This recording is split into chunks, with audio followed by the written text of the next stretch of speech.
Good morning mga B! Ito, meron tayong buwan naman ng order.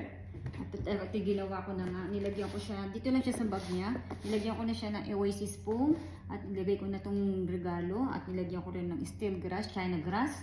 At nilagyan ko rin na ng Casablanca red. Kasi ang request ng ating customer ay red.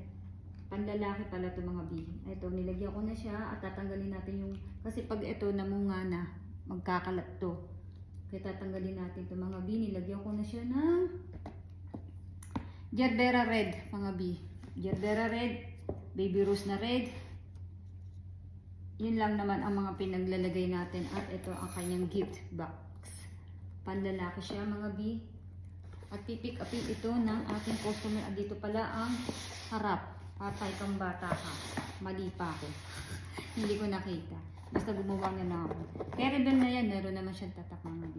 Ayan, kami nagustuhan nyo. Aking simple arrangement. Hindi ko na siya pinagkadami-damihan kasi pang lalaki naman siya. At simple lang, hindi naman mabusisi ang lalaki.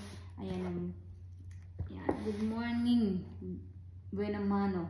Ayan mga B. Red na red siya talaga. Pang Valentine's na mga B. Kayo, sino ka Valentine's yung mga B? Meron na ba kayong ka Valentine's? Abangan na ang Valentine's date yung mga B. Salamat, take care. At kung nagustuhan nyo ang aking simple arrangement for Valentine's, isang share naman at like, comments. God bless. Thank you. Bye-bye.